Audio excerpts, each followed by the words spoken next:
একশো ইন্দুর মরবে, একশো ইন্দুর মরবে। মূল্য কই? খালি মনে হয় ভাই ইন্দুর 100-র বেশি আছে।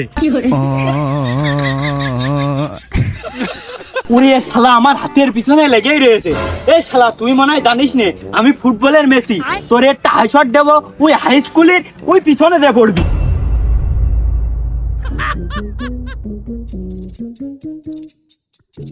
ভাই ফোন দেখতেছেন না কা? বিকাশে টাকা মারলাম হয়েছে, জিনিসটা দেন। 5টা মিনিট দাঁড়ান, নামাজটা পড়ে আমি আসতেছি।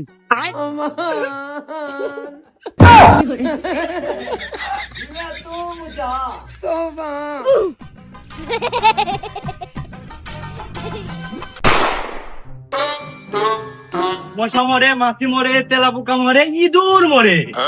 ওগো চাচা কও ওই ইন্দুর কমিয়ে গেছ না? আমি তো তোমার কাছ থেকে কিনলাম তেলা পোকা মারা ওষুধ, তাই ইন্দুর কমবে কে?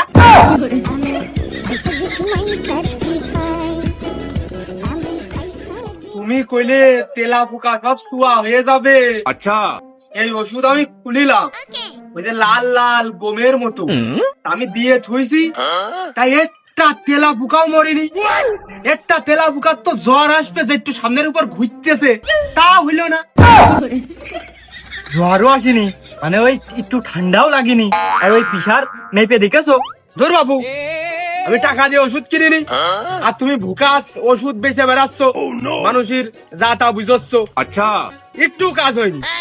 সে তেলা পোকা তো তেলা পোকা, ঠান্ডা কাছে জ্বর কিছুই হয়নি।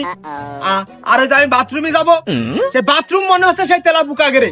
আমি বরঞ্চ 5 টাকা দিয়ে হচ্ছে কাজ সারতে আইছি। কি কর চাচা, তেলাপোকা একটাও মরেনি। তেলাপোকা যদি নাও মরে কমিয়ে যাওয়ার কথা তো, তাই একটাও কমিনি।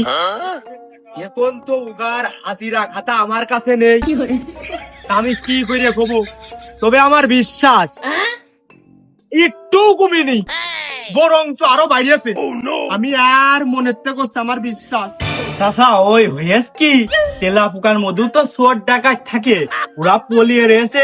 তুমি হয়তো দেখোনি, ওষুধ দিয়েছো, এবার ওরা খাইয়েছে, ওবার ভাগে কম পড়ে গেছে, ওরা সংখ্যায় অনেক বেশি। আমি পারি না আর পারি না। মানে তুমি কথি যাচ্ছ যে প্যাকেটিং সিস্টেম কইলে যার যার তার কাছে পৌঁছে দিতে হবে, খালি ভাগের ভাগ বেশি করে খাবে আর কাজ হবে, এটা তুমি বুঝতে চাচ্ছ? চাচা তুমি যেরকম করছো ওই রকম করলেও হয় কিন্তু, কারণ উগার মধ্যে চেয়ারম্যান মেম্বার রয়েছে না, দেখা যাচ্ছে উগার ভাগ করে না দিয়ে ওইটা উগার ঘরে রেখে দিয়েছে, এখনো খাইনি।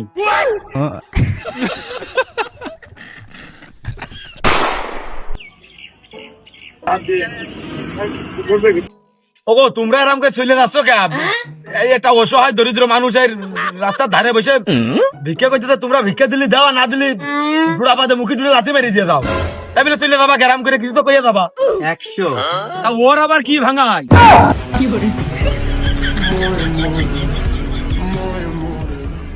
যারা এই যে 10 টাকার বিড়ি 20 টাকা হয়ে গেলেও খাওয়া ছাড়ে না, আর এই যে ফকির ফাকরার আমাদের মতো মানুষের 2 টাকা দিতে আসলে যে ভাঙটি টাকার অজুহাত দেয়, এ শালানো তো আমাদের থেকে বড় ফকির। এর মনে হয় বিড়ি পেছন সাইডে দিয়ে আগুন ধরে রেখে দি। এই নে তুই 100 নিয়ে দিনি ভাই, 100 নে। Thank you so much. যা দুটো খাচ্ছেন তার চেয়ে বেশি রোগ তো খেয়ে ফেলতেছে মশাই। ও ভাই, সামনের পাত্তাতে মুখটা মনে হলো পাড়িয়েছে চলে গেলেন, তাই সাইড সুইডি গরিব দুঃখী অসহায় মানুষ বসে থাকে, একটু দেখতে হয় না? 2 সাইডে টাকা থালার ভাড়া আড়ে মারতে হয় না?